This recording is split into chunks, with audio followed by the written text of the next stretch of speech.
Fellas, UFC 300 isn't that bad. I've heard a lot of people these past few days saying that UFC 300 is a terrible card. You know, it's a big disappointment. It's this and it's that. Overall, I've looked at the card. It's really not that bad. Now, I understand the standard for this card is much higher because it's 300. It's not just some random pay-per-view. But even then, I still feel like this card is a really, really good card overall. And I've heard a lot of people as well compared it to 299, saying that 299 is a better card. First of all, it's not. Second of all, why are we complaining about the fact that we've got multiple good pay-per-views in a row? I was expecting, and by the way, I would much rather have multiple great pay-per-views than just one unrealistic, overstacked pay-per-views and then the rest of them are terrible. So I don't understand why people are complaining. There's also 2 more fight announcements to come, so this isn't even the final product. We've still got 2 more fights. I believe we've got obviously the main event of UFC 300, and then we've got another prelim fight, I believe. So we've still got 2 more announcements. And I'm just going to be going through the main card. I'll talk about all the women's fights towards the end, so I'll just get through the men's fights first, because I know the women's fights are kind of what's sparking up this controversy. But first of all, let's talk about the main event. Now, it's not been announced, but I assume it's going to be between these 4 men. We've got, obviously, Alex Pereira, who's probably the most likely champion to be fighting on the card. We've got Tom Aspinall. There's a few good fights from at heavyweight, and he's looking for a fight.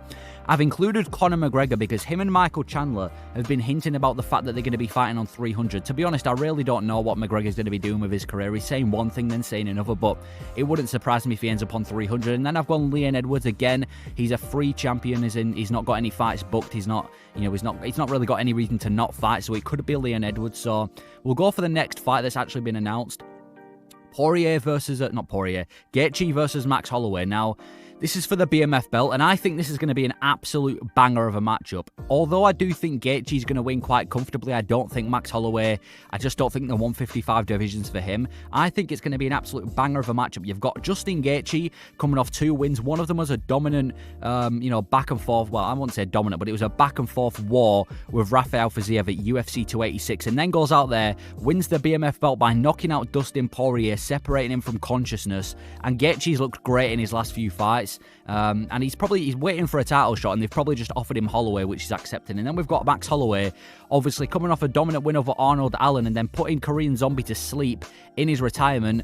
I don't mind this matchup at all. I've heard a lot of people saying they don't really like it because it doesn't really make sense for Holloway, but at the end of the day, why are we complaining? It's for the BMF belt. It's a fun fight. I personally love this matchup. Next matchup anyway, Charles Oliveira versus Arman Sarukian. Now, I believe this isn't the main event, co-main event, or featured fight. When was the last time we had a Charles Oliveira fight that wasn't, even above the featured fight of the night? This is how good this card's going to be. I mean, we've got Charles Oliveira, former champion. I mean, I don't really need to go into Charles Oliveira as a fighter. We all know him, obviously. He's got some amazing wins under his resume. He's got Michael Chandler, Dustin Poirier, Justin Gaethje, Beneil Dariush, and it's an Oliveira fight. You know it's going to be a banger. He's kind of immune to boring fights. And then Arman Sarukian as well, coming off a dominant performance over Beneil Dariush, kind of another up-and-coming contender. I think there's going to be a great fight. I think it's going to be a lot closer than what people are saying. And by the way, Beneil Dariush must hate the promo for this fight because it's just going to be multiple clips of him getting knocked out in different fashion by both of these men. So Beneil Dariush must hate the promo for this fight. But overall, amazing card. I mean, amazing fight. We've got Oliveira on it. We've got Arman Sarukian on it. It's a banger matchup. It's a #1 contender fight. Then we've got Yuri Prohaska and Alexander Rakic. Now, obviously, Rakic he got injured against Jan Blachowicz last year, I think it was, and he's been out since then. So I'm not going to, technically it is a loss, but I'm not going to talk too much about that matchup. He also beat Thiago Santos before, and he's returning his Rakic. He's a really good striker, as Rakic. And then obviously, again, Yuri Prohaska, allergic to having boring fights. I don't know, I've just shown a picture of Rakic, but Yuri Prohaska, allergic to having boring fights. Obviously, the fight with Glover Teixeira and All Out War, the fight with Alex Pereira, insane as well.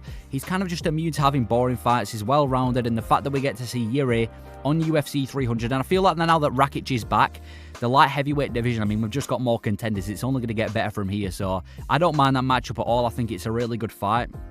And then we've got Sterling's featherweight debut. Obviously, just got knocked out by Sean O'Malley.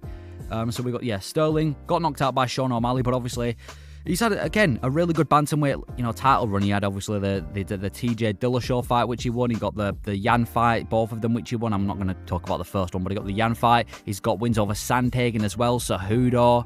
Overall, he's had a really good run at bantamweight, and unfortunately had to get knocked out by O'Malley. And then we've got, obviously, Calvin Kattar. He just comes to scrap. I think this is going to be a great fight. I mean, like I said, the debut at featherweight for Sterling, mixed with the fact that he's against an absolute scrapper in Calvin Kattar, who arguably should have beaten Josh Emmett and got injured by Arnold Allen. So it's not even like he properly lost those 2 fights, even though I guess he did.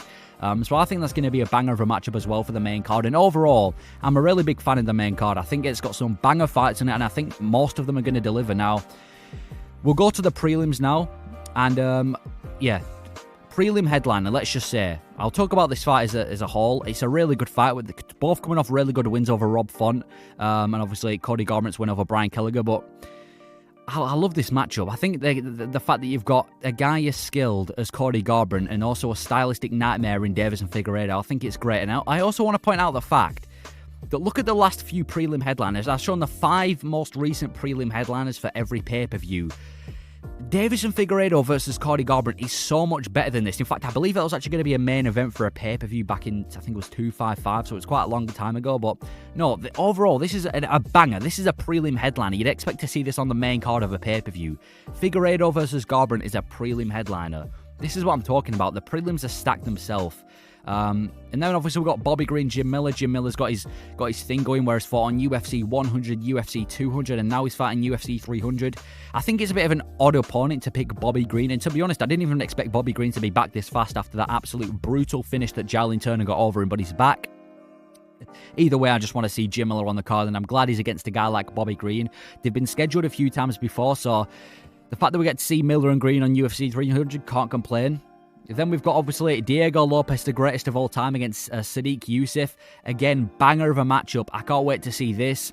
This is going to be a great... This is on the prelims as well. Another fight that you'd expect on, like, a main card for most pay-per-views. I mean, Lopez was just on the main card of 295, and he won. And now he's on the prelims of 300, which just shows how good this card is. And then Bo Nickel versus Cody Brundage. Now, I do think Bo Nickel could have had a better opponent than Cody Brundage, but at the end of the day, they are trying to build stars with this card. And Bo Nickel... obviously going to become a big star in the future, so I guess they're giving him not the most difficult matchups. I mean, he's coming off a win over Val Woodburn, it was his UFC debut at the end of the day. It was literally a gardener who he was fighting. But yeah, we get to see Bo Nickel back as well. And yeah, overall, the prelims, I think we've got an absolute stacked prelim card. I think the prelims are insane. Probably the best prelim card we've had in a while, to be maybe in the past like 100 pay-per-views, to be honest. We've got stacked prelims. And now we'll talk about the female fights, the things that are bringing up the controversy of the card. Starting off with, listen, and by the way, I've heard a lot of people complaining. This ain't no Pennington versus Silva co-main event. It's no Amanda Nunes versus Aldana main event either. Like, people are complaining as if it's the main and co-main event. We've got Zhang Weili versus Yang Xiaonan as the featured fight. And since when did we start hating Zhang Weili? I thought she was our favourite fighter. She's an absolute banger of a fighter. The beating that she put on Joanna, the beating that she put on Esparza, the absolute dominating performance she put over Amanda Lemos. She's not a boring fighter. Zhang Weili brings it every fight. And the fact that she's not even the core main event, she's the featured fight. I think people are complaining too much. Now, I understand it's against Yang Xiaonan, not the highest tier opponent. We're expecting it to be someone like Alexa Grasso, but still... I'm still surprised people are complaining about Zhang Weili. She's our favourite fighter. I thought she was our favourite fighter, guys. Come on. Yeah, she's the dominant performances, and I just can't wait. I'm genuinely... She's one of the few female MMA fighters that I actually get excited to see just because of how much levels above she is compared to the rest. Then we've got Holly Holm versus Kayla Harrison. Now this... Listen, I understand it's quite frustrating to see Holly Holm on the card. I understand it, but at the end of the day, we got this Judico champion in Kayla Harrison, obviously 14 PFL, had some success there. Didn't go on an absolute clean streak, but she had some success in PFL, and she's obviously, I think PFL have allowed her to come over to the UFC. I don't think she's permanently in the UFC now, but she's taking on Holly Holm, everyone's least favourite fighter. No one wants to see her as the main event for a fight night again. No one wants to see her versus Silva as the main event. But to be honest, there's much worse fights out there. I think we'd all much rather see Holm versus Harrison than like a Pennington versus Silva, to be honest with you. So that's not even a terrible matchup. And then we've got, obviously...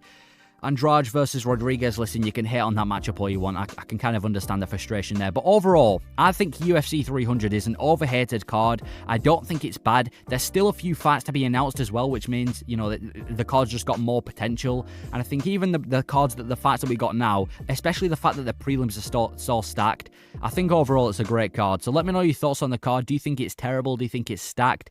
You know, what fights do you reckon are going to get announced in the next few weeks? And yeah, thank you for watching.